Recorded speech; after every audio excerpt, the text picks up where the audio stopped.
At the midnight hour, stoned on the zooplane, stomped in Sioux Falls, a rambling, manic-depressive screed in triple focus on the last days of the doomed McGovern campaign, then back to America's heartland for a savage beating, fear and loathing at the Holiday Inn.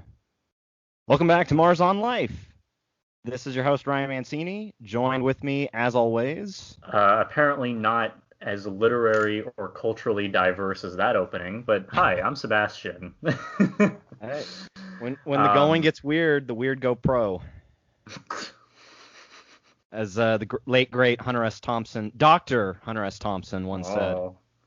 You know, that's the... My God. I'm so, not a fan of how anal some people can be when addressing them by their titles. Mm-hmm. Because what it does is I found it carries just more weight of how can I flaunt this in everyday conversation? Mm-hmm. And just as a quick aside, a perfect example of that was my high school principal. Mm-hmm. Now, he preferred to be called Doctor and then his last name. Mm-hmm. He hated when people called him Mr. or anything of that. So when, he was the one who actually handed me my diploma as we walked across stage. So without revealing his last name or his surname, I was like, all right, Sebastian Shug, come up, and he hands me my diploma, and I was like, all right, thanks, Mikey. Walked right off. Similar to how, Tim Burton hated Burbank High. Mm-hmm. Fucking did with a passion as well, to some extent. It's those good times that kind of make me wish that I was living back then and not the hellscape that we're living in. But surprisingly, I found a simple solution to all of it. Mm-hmm. Just don't think about it. Yeah. That's it. Wipe my hands clean.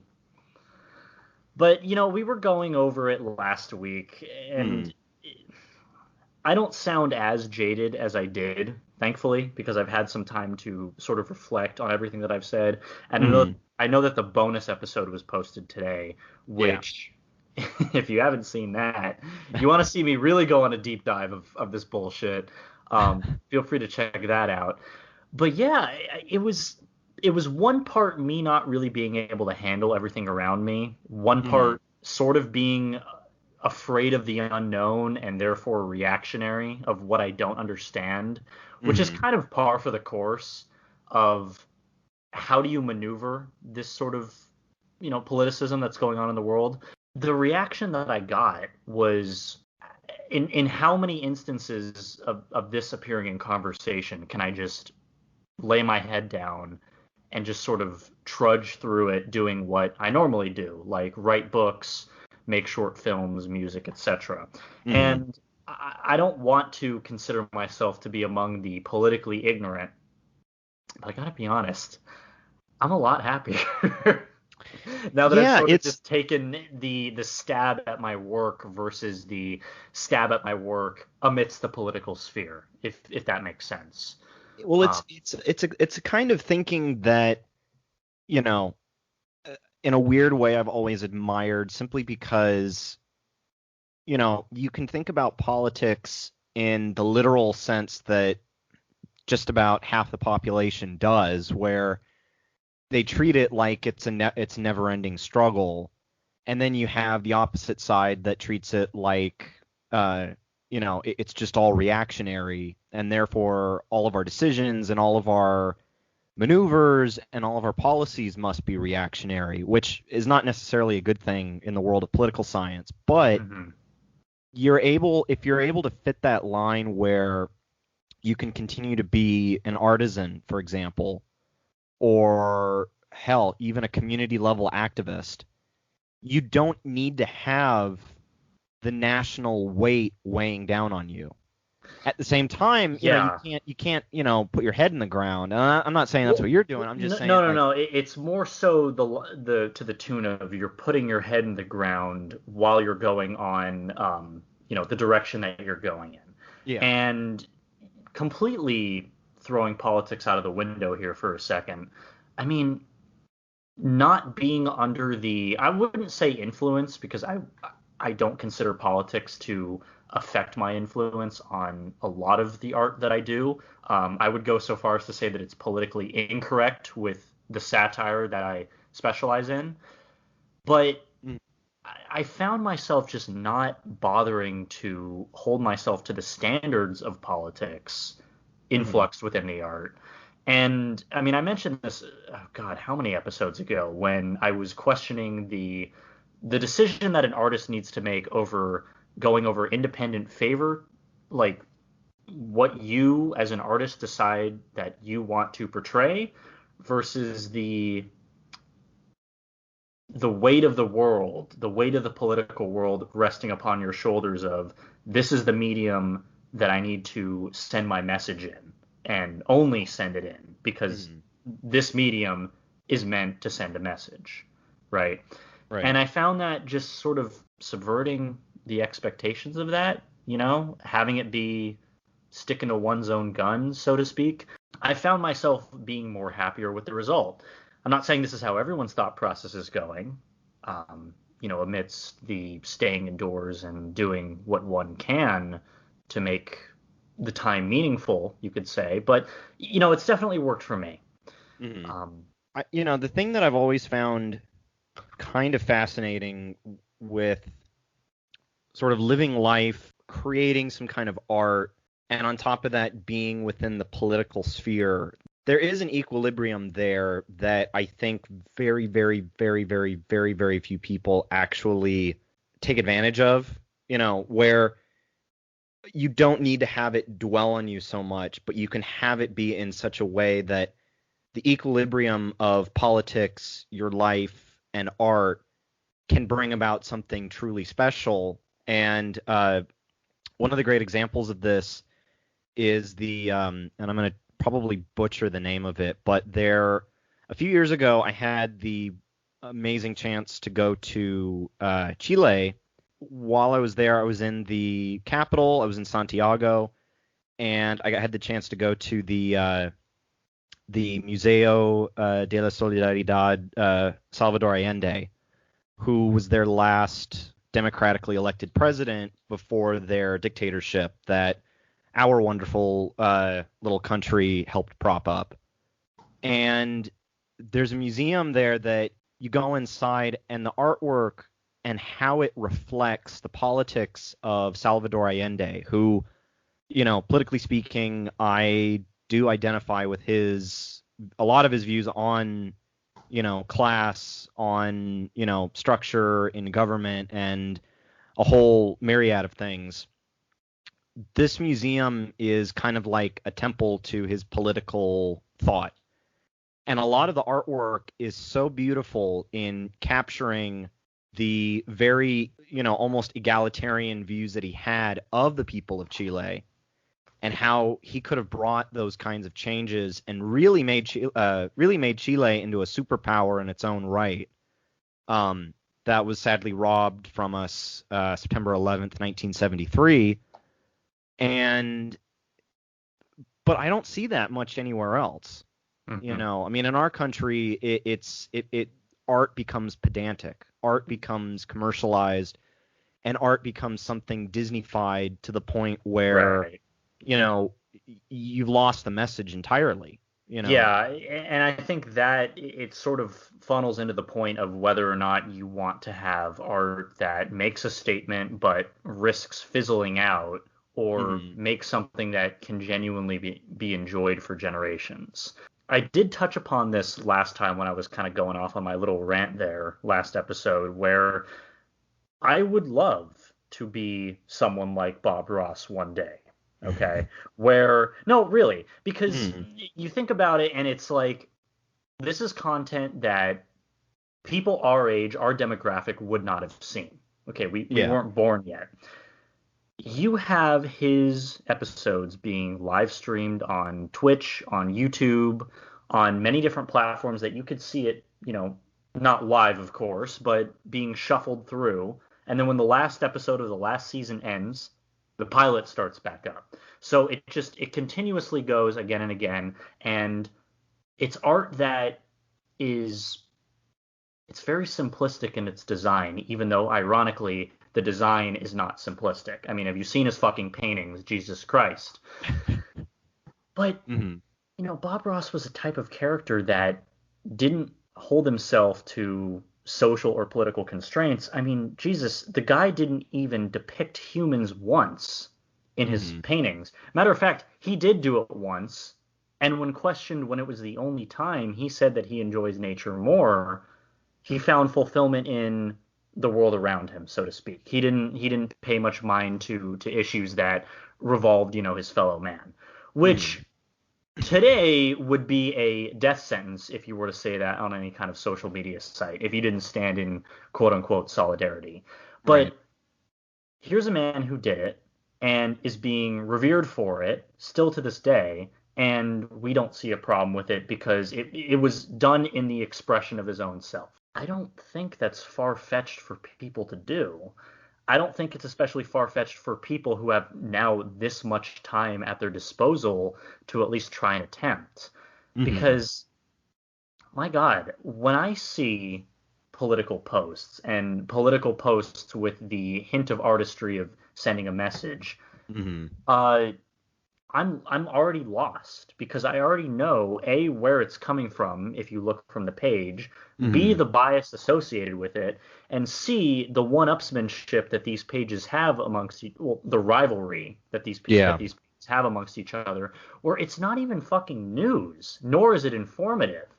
Or I'm sorry, it's informative with the direct intent to subdue the opposition. Okay. Right. And I'm like, these are the people that we're supposed to be looking towards in order to have a fruitful discussion. Like, fuck off. I mentioned several episodes back that I've since deleted Facebook from my phone, and so I'm on it far, far, far, far less than I used to be. Which, like I said before, I feel like I have 20 pounds taken off of me. It feels great, but the frustrating thing with Facebook that I keep encountering when it comes to, people that are locked in all day and they wanted to become political. The scary part is when you get the people that are influential in politics, or at least the online politics of non-elected officials, i.e. keyboard activists. Basically, you wind up with a community of people that are not politicians whatsoever.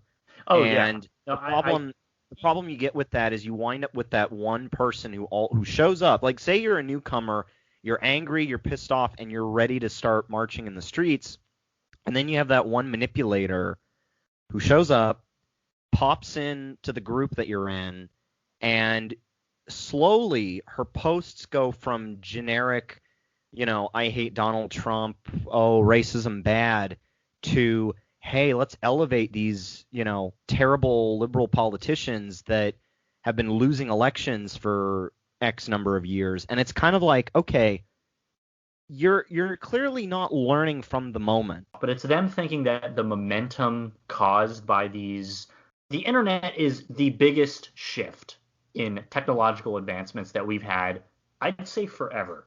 Okay. Yeah. And people have used this in such ways that what are they doing to help genuinely? Okay. I'm not saying that some websites can't be great crowdsourcing. Okay. But my opinion of certain ones, and I'm not going to name the names, but what is the appeal of essentially shouting in the wind? What is the appeal of holding it in your heart and in your mind that because you happen to have a social media account for any variety of websites, that this politician, this scientist, doctor, really any kind of field that you want to try to debate your point in is going to one reach out to you and validate your claims. You're not going to sit there arguing whether or not Stephen Hawking's quantum physics theories are wrong or right, because the man's fucking dead. You're not going to receive any praise or jeers from him directly saying that I care about your opinion and therefore that's why it's important to the discussion. And I get the feeling a lot of people, when they make these types of asinine comments, they think that they stand on that high horse enough to that they will be recognized. It's all theater is what it is. Oh, 100%. And what's funny about that too is, and I know this phrase kind of started gaining more traction around, I think it was the 2012 election, the term of reverse racism. Mm-hmm. Well, I would like to say that right now we're living in the era of reverse reactionaryism, because Ooh, I had a discussion with somebody recently where I was talking to him about liberal activists, and you know, obviously, when I say all this stuff, when I say about liberalism or liberal activists or liberals, you know, I'm not. If any listener out there thinks I'm like Charlie Kirk or Jacob Wohl, please DM me, because I'm not. Like I am not a conservative in any way, shape, or form. I never have been, and I definitely never will be. I am only conservative in the sense of preserve the national parks, and that's about it. But basically, I'm saying this from the authority of understanding the ideological spectrum, knowing my place on the spectrum, and basically paying attention to the shifts within conservatism, liberalism, socialism, leftism, the far right, libertarianism, you know, the whole gamut. And the thing that I have found increasingly more irritating as time has gone on is that reactionaryism is an inherently conservative trait. It is something that has basically bolstered conservative ideology since the French Revolution, which is where a lot of political scientists say is where liberalism and conservatism began. Beginning with the debates of Thomas Paine, who I'm sure there's somebody out there has read or heard about the book Common Sense, which Thomas Paine wrote during the American Revolution. And he was advocating for the liberation of France under King Louis. And so reactionaryism has become this idea that every time left-wing politics, and it doesn't matter if it's the most moderate liberal or the most authoritarian communist, reactionaryism is basically, okay, we need to do something that's the antithesis of that, so it doesn't happen here. Reverse reactionaryism is basically the left-wing version of that, where it's liberalism that is realizing it's slowly becoming the last branch of moderate conservatism. Okay.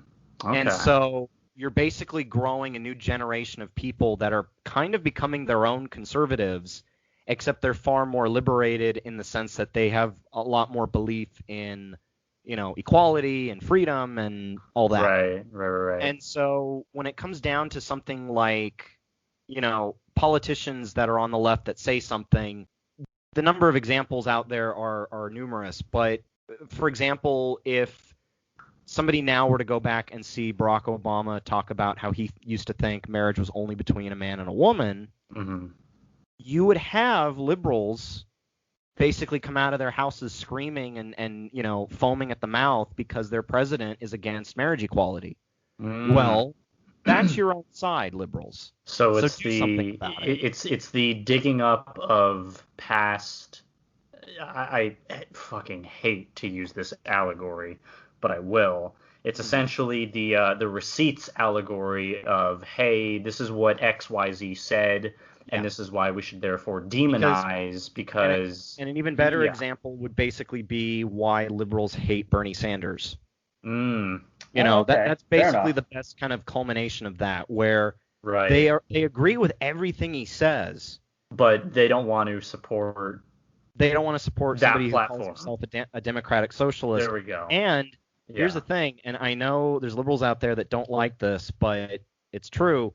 There is a tinge of anti-Semitism in liberal politics, not left-wing politics. In liberal politics, there is a difference between what you can call left-wing and what you can call liberal. It's frustrating and it's disgusting, because basically it means if you're somebody on the left, i.e. if you're a leftist or a socialist, that basically means that no longer are you just fighting the extreme, vitriolic, racist, horrendous rhetoric of the right, but you're dealing with a bunch of people that are in the middle that have become so obsessed. Like, basically, the very thing you despise about politics is what a lot of people more so in the middle and in liberalism have become.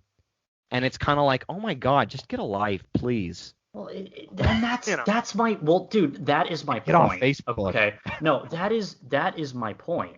Okay, and I'll fucking put it on my epitaph if I have to.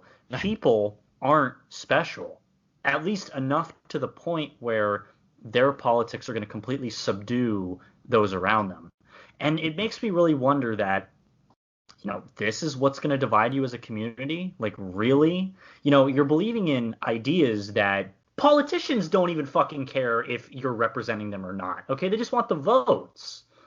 Now, I remember fondly my senior year of high school where everyone was clamoring about the 2016 election and everyone wanted to be pseudo political science students because every single goddamn Pete Buttigieg debate class rat thought that they had the fucking right opinion in, let's say, academic decathlon or, I don't know, speech and debate. I don't know what your high school had, but we had a few clubs in high school that really they were one chip off their own block, so to speak. Mm-hmm.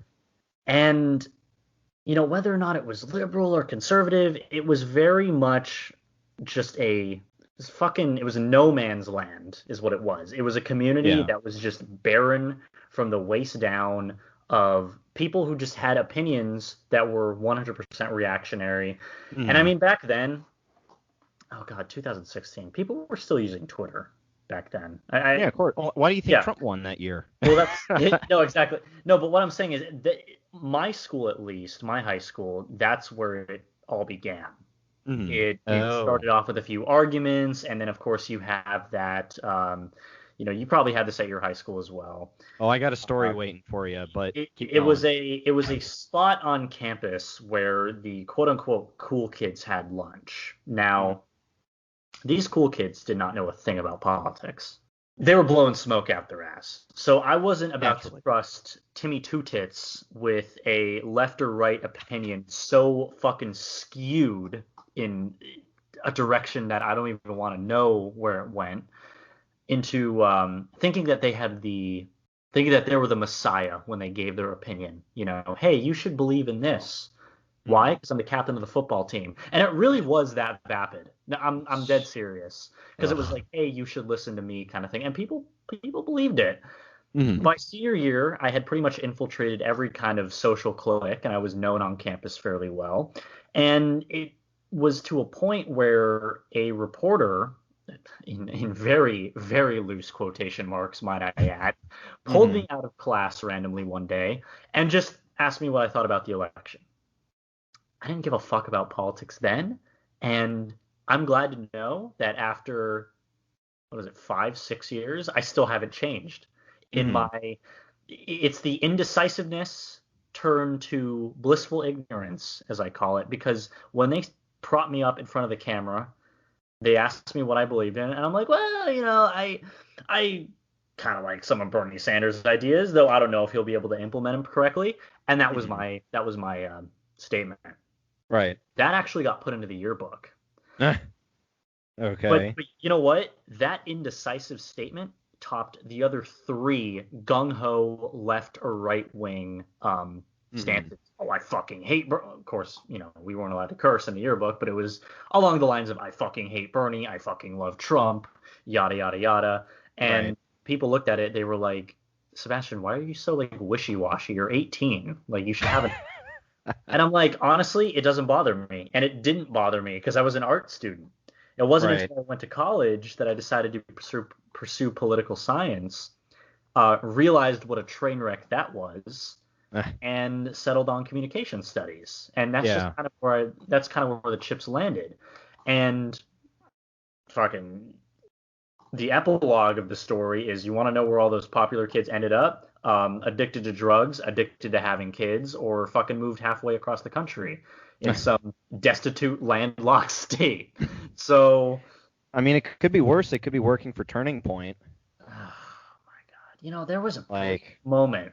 There was a brief moment where the snarkiness of their organization on campus, it actually interested me, because the memes were what I enjoyed from the organization. It was like, okay, you are so off-putting. It's almost hysterical. And Yeah. I remember one day, I hate to keep going on tangents, but I remember I got this socialism sucks sticker. I crashed a class at GCC, Mm-hmm. and the teacher, I'm not supposed to be in this class. I don't go to this school, but the teacher looked at me, and he was like, "Hey, nice sticker." And I'm like, "Oh, thanks." I didn't say it with like puffing out my chest, but Yeah. it was funny. He was actually an immigrant of Guatemala who was conservative, and I think he was just, like it was good fun for him, but he stopped the Yeah. whole class. I'm like, bro, I just like the memes, like. Didn't you and I go to a turning point, or maybe I'm thinking somebody else, but I remember in one of my last 2 years of college, before I move on to high school, there's this one point at CSUN where I could have sworn. No, I take that back. I was with somebody else and somebody I knew from journalism class, and Turning Point at CSUN organized a debate between this woman who was a speechwriter, I think it was, for George H.W. Bush, and a professor who I don't even think was a CSUN professor, who basically believed in communism, not socialism, believed in communism. Okay. And the idea was they were to debate economics. Oh, okay. And the it was classic. because exactly what I expected. Every the point classic he made, abysmal debate. Every point he made, just it came from a very uneducated. Like, for a guy who's a professor who calls himself a communist, he really doesn't know a damn thing about communism or history. And when it came to the speechwriter, I mean, it's basically what Lara Trump was doing earlier this evening at the RNC convention, bragging about her father-in-law and his small hands. So to kind of mirror what you were talking about, so when I was a senior in high school, that was kind of where I got the most political in the beginning. And I was working on the school paper, and mind you, when I graduated high school, this was around the time of the 2012 election, and people were having open crying tantrums. Oh, you don't remember the because Facebook groups? You don't remember the Facebook groups where you scream at the sky? Well, I wasn't on Facebook back then. Oh, okay.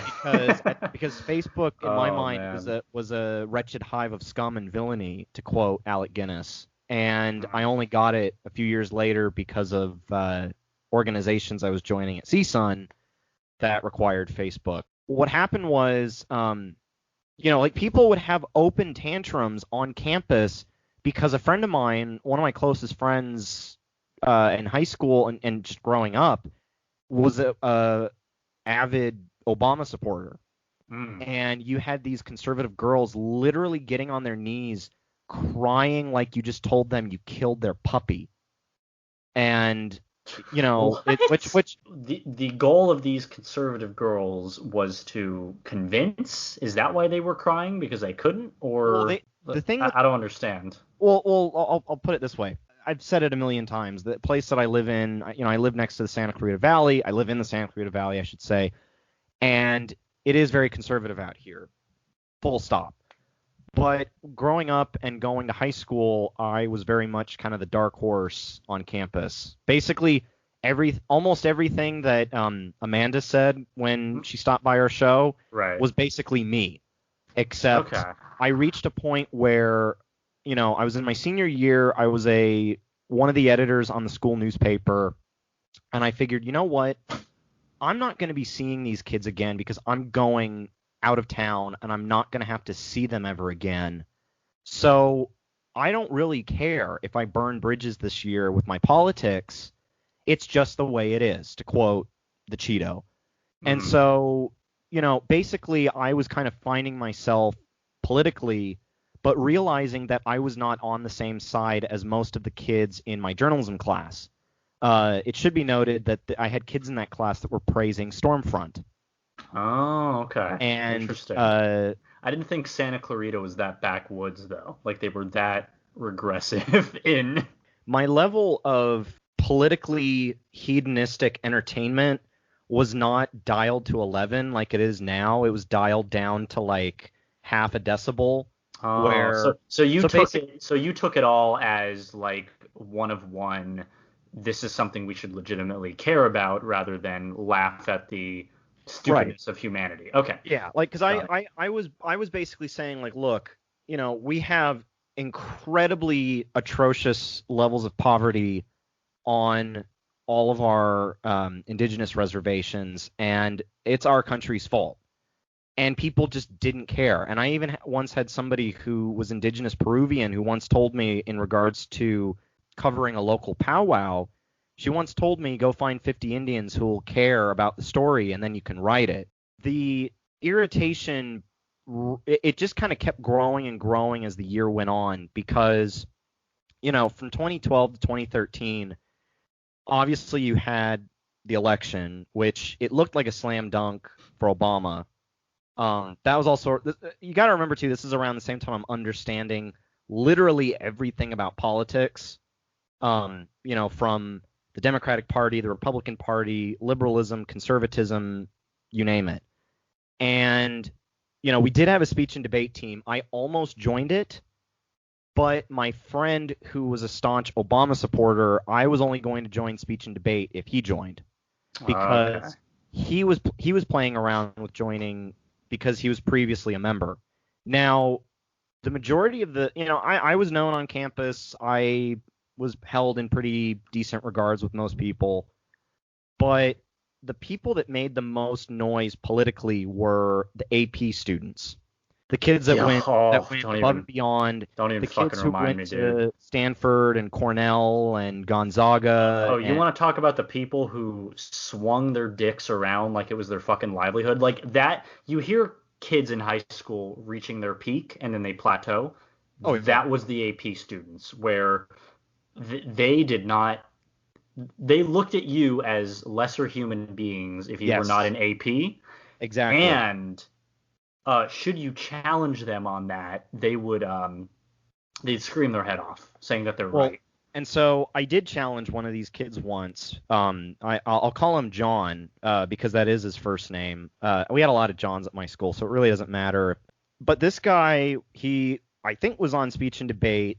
He, in every way, shape, and form, was my evil twin. Like, I'll put it this way. He had smooth skin, perfectly combed hair.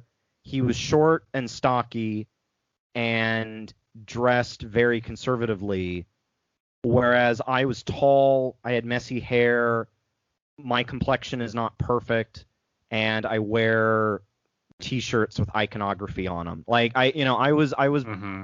You were the 60s bum liberal that everyone and their mother would associate with. Well, that's compared to him, he was the better dressed. Like he I'll put it this way. I was dressed. He was.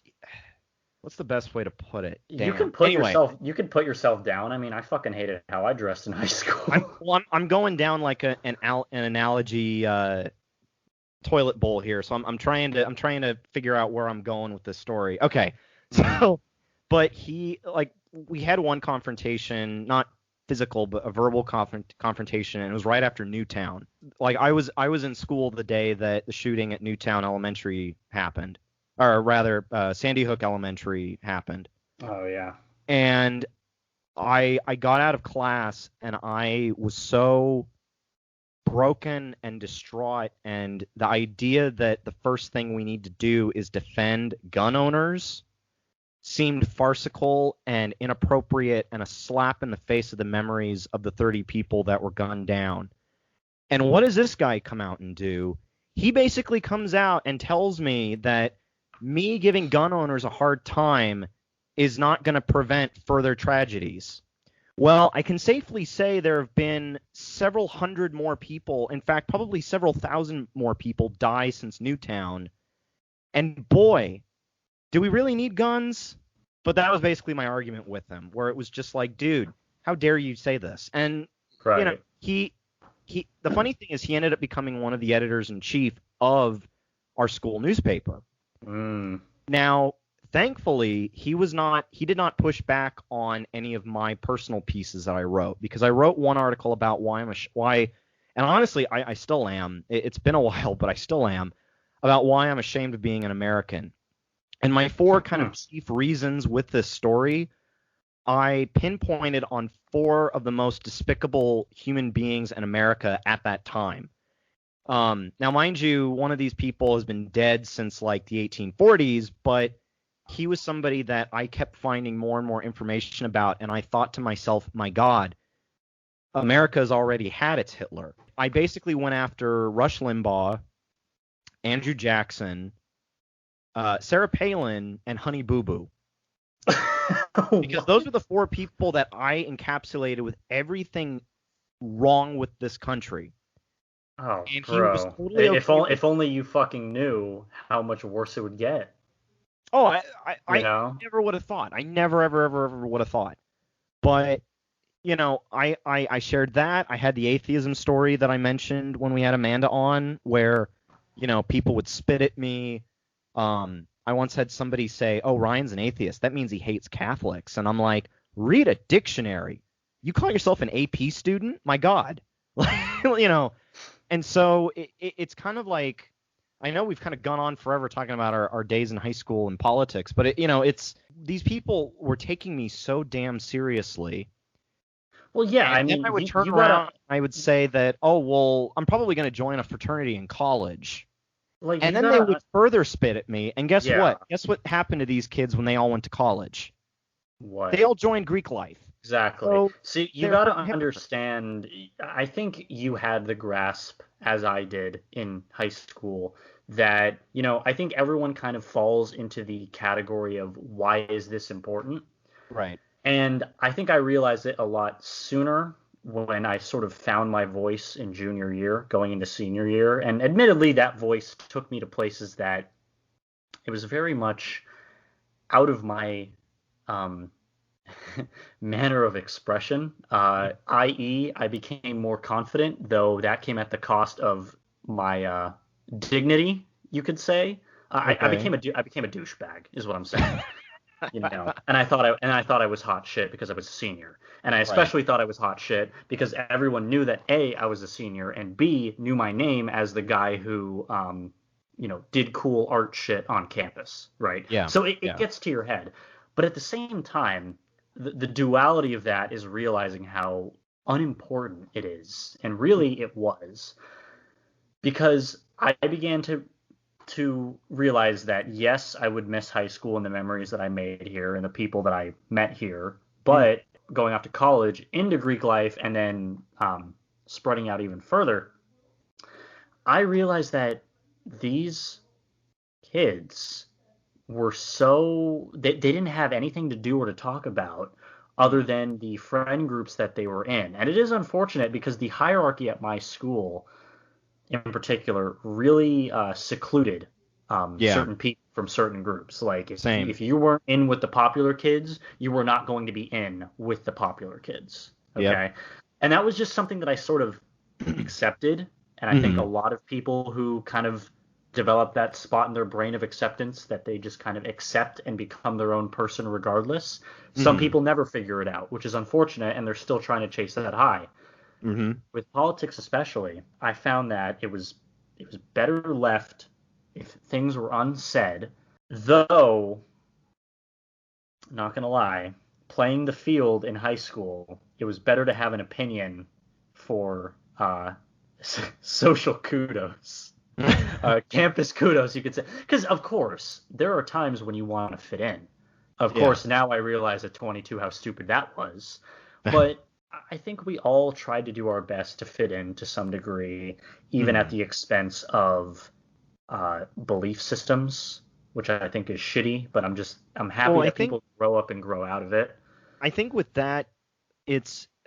and I was talking with the same person that I was talking with recently in regards to reactionary liberals. The thing that I was talking with this person about was in regards to people and their inherent political, I hate to call it a belief system, but basically the identity of anyone who considers themselves political.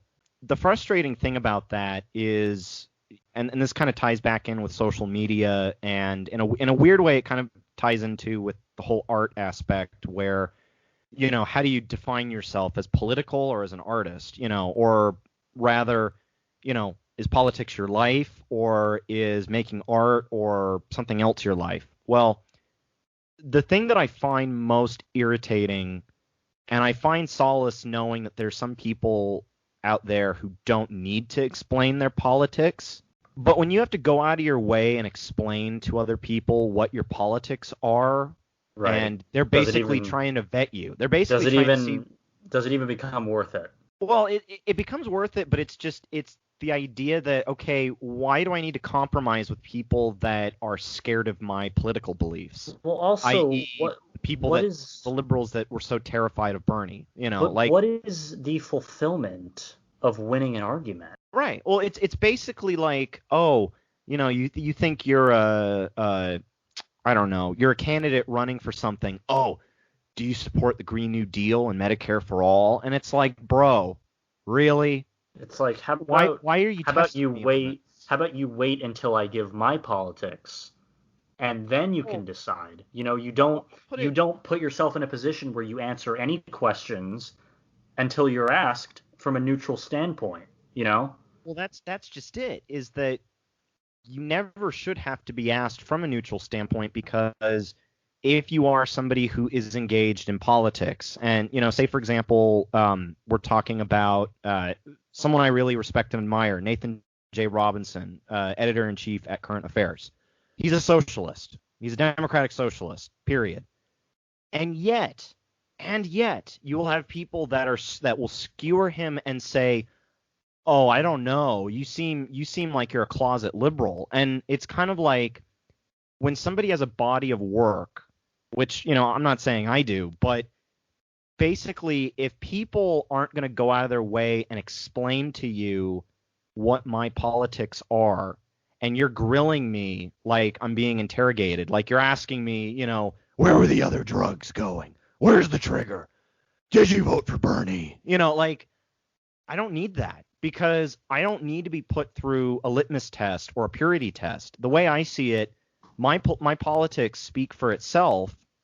And if you're going to try and shoot me down or attempt to character assassinate me because I prefer Albert Camus over Karl Marx, then I don't know why this person is engaging with me in the first place.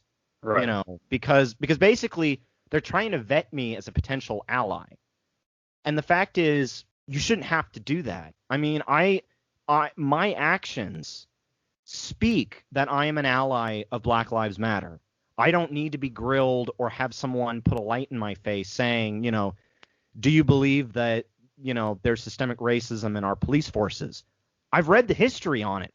It exists. I don't need someone to ask me for my opinion. I'll give you the objective truth. It exists. When it reaches a point to where people guesstimate, and they ask the wrong people about you, and then it ultimately winds up that you're a conservative who hates women. It's like, which, by the way, this has never been said about me, but I have seen people that I know who have been given that kind of character assassination, where it's like, oh, the person's racist. And it's like, are you kidding me? Or why do you want to vet me in order to vet somebody else? You have people even further on the left that will do that too. But at the end of the day, those are the people that it depends where they are in terms of politics and how committed they are. Because I know people that are so extremely left, and yet they hardly ever participate in politics. Meanwhile, I know people, very further down on the left that are deeply involved in politics. We've had them on our show, for goodness sake. People need to realize that there can be a common ground, and not everybody needs to step forward and be a leader. It's why we need to have artisans or journalists or people that are going to document this moment. Not everybody needs to be Dr. King. Not everybody needs to be Howard Zinn. Not everybody needs to be Gloria Steinem. You need your Bob Woodwards. You need your Walter Cronkites. You need people on the side. Hell, you need your Mel Brookses. You need people on the side that are trying to elevate the culture and elevate society. Not everyone is going to get into your political menage a trois and help elect the next moderate Democrat who's going to wind up taking us back to Iraq. Careful, Mancini. You're making the case for a lot of people who think that 280 characters is gonna start a new revolution. Well, And that's just, you know what? I'm glad that say you you said want it. a revolution. Well, Yeah.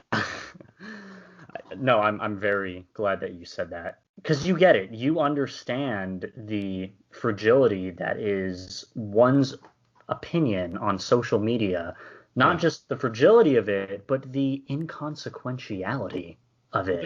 there's a third leg, and that's gullibility, Oh, which is the one thing that I find more deplorable yeah. than Trump's base, because Oh, I have seen people that are like, "Oh, I'm an ally to Black Lives Matter, but I can't put the effort in to figure out whether or not somebody's a racist. So I'm just going to say they are."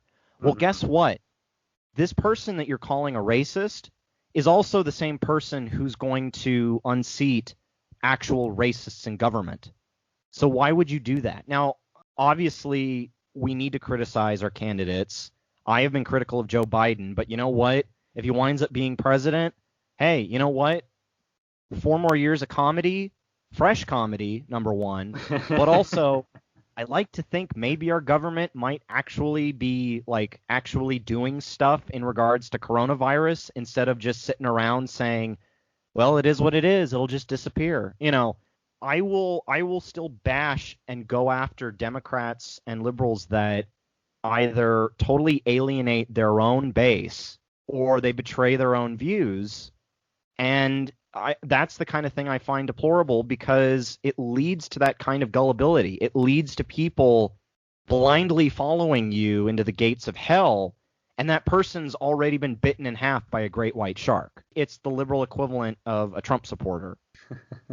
So it's Dude, I mean, it just fucking spoke my mind.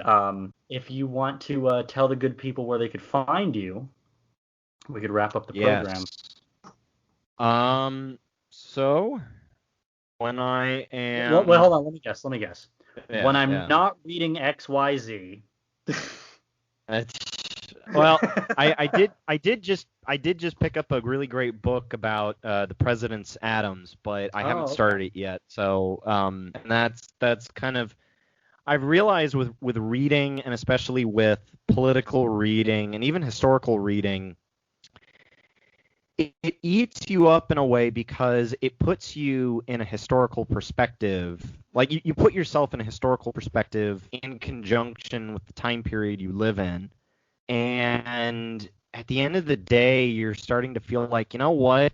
It was real politics back then, like when John Adams was president and his son was dying of a heart attack, saying, God, his son, when the average lifespan was 35, God, I miss it. well, John Quincy got to be, he got to go back to Congress after he was president, and he lived to be insert age death here. I don't remember. But Mm. he lived to an old enough age where he was talking about how we need to abolish slavery, and I think he died of a stroke in in the Capitol building. Oh, wow. But there we go. We just gave something to the viewers, or to the listeners rather. So that's why you should learn about history, because you get to learn about presidents' sons going back to Congress after being president, standing up for humanity. Yeah, no, you can find me on Twitter at ManciniRA. You can also find me on Instagram at ManciniRyan. I am following the stories in regards to Jacob Blake and Anthony McLean. Those are two incidents very much like George Floyd and Breonna Taylor and Ahmaud Arbery's murders, and Elijah McClain's especially, that hit excruciatingly hard, and they only stifle my irritation and frustration with our law enforcement in this country. What is your problem? When it comes to social media handles, you could follow me on Instagram at Dr. Sebi. If you like daily narrations, you could follow my YouTube channel, which has kind of been undergoing a bit of an experimental hill and valley, you could say. I wouldn't say that they're like ups and downs, but more to the tune of it's a lot more experimental stuff, i.e., short films. I decided to bite the bullet and take a nosedive into IMDb to finally get my films sort of represented. And it's been interesting. The fourth film in our series, the Umer series, and I'll leave it at that. Hopefully it'll be out soon with this weather that's been going on and everyone sort of not adhering to social distancing. I was at the beach a few days ago and fucking nobody was wearing a mask. So I have zero hope in humanity and all the hope in the world that martial law is enacted. I'm totally kidding. Hey, Sleepy Joe said he'll close the country down again, and you know what? I'll vote for him on that one. All right. Down, baby. When it comes to different sort of audio archives, you could follow my audio archive of my narrations at Shugsy's Storytime. You can also follow my music. It's simply Shugsy, Schugzy. I've been releasing a bit of new music here and there. I have an album coming out September 1st and another one actually uploading right now to be uploaded on October 1st. So be on the lookout for that. If you happen to wish to have a manuscript published, please feel free to stop by, send me an email, send me a text message. Better Business Bureau accredited, and I just now received my plaque in the mail. You do receive a plaque, which is interesting. So that'll be showcased relatively soon. But I think that's everything. Matter of fact, actually, no, it isn't. I have joked, whined, complained, and downright beat Twitter into the mud for the past going on 30 episodes now, which is amazing. You'd think that my attitude would change. No, it just got progressively worse. I've decided to make a change, and like you with Facebook, in deleting Facebook, I've decided to, for once and for all, deactivate my Twitter. I have never seen a more toxic crowdsourcing in my life. I have never seen a more nihilistic, nepotistic, and borderline psychotic crowdsourcing in my life. I don't care what your favorite political, social, or otherwise insert random categorical pundit has to say about any given issue. I'm done. I'm not going to be commenting on it. I'm not going to be saying how much that this website or this app or the user interface or whatever happens to suck about it. I'm done. Really, it's become to such a point where thinking about it and going into it, like checking the app, has become exhausting. It really has, because it's not even a worthwhile social experience.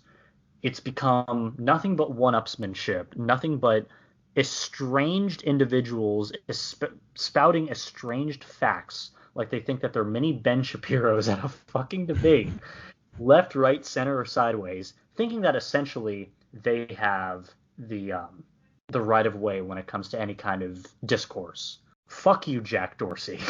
That's all I'm going to say. The CEO of Twitter. I don't know you personally, and I don't know what me saying this will have on the effect in the future, but I'm sorry. Your website has gone to shit. Fix it. It really has. I mean, that's all I'm going to say. I at this point, I use it almost exclusively to find LA news, tweets from the Chapo guys and TrueAnon. That's about it. The last thing I want is people thinking for me, and whether it's me being politically intolerant or socially ignorant, I don't care anymore. I mean, I'll put it this way: as probably one of the better angels of Twitter, Liz Brunig. She had this wonderful tweet yesterday, and it had nothing to do with content or regurgitating anything. Like, typically the people that I look out for, they're basically the very people that I have become, where they're the people that look at politics in a very hedonistic way, where they don't take it seriously because it isn't serious. And she tweeted, mind you, she writes for the New York Times, but she tweeted NLN, LK, AJJKL // MNBGVFDSA capital Z. That's how you use a social media platform, damn it. But you know what? People on Twitter they want to become comedians because what else is there to do? They want to have the top comment. Mm-hmm. If everyone wants to be comedians, and if everyone becomes comedians, no one will be. Well, then life becomes a comedy. That's life. And on that note, good night, everybody. I know we were going to have a guest on tonight, but don't worry, the guest-a-palooza will be starting very soon. Watch out for that. We live in a society. My life is nothing but a comedy. Good night, everybody. Thank you for listening to Mars on Life. You can find us over on Instagram and on Twitter at Mars on Life Show. In terms of listening to the show, you can find us wherever podcasts are found. That includes Spotify, Apple Podcasts, Anchor, and Radio Public. Also, don't forget to head on over to the official Mars on Life YouTube channel. That way you can find our full catalog of episodes. Our artwork is done by Zachary Erberich, and our intro music is Space Explorers by Kevin MacLeod. I've been Ryan Mancini. My co-host, as always, is Sebastian Shug. And just remember, if you keep on going, you'll make it to Mars.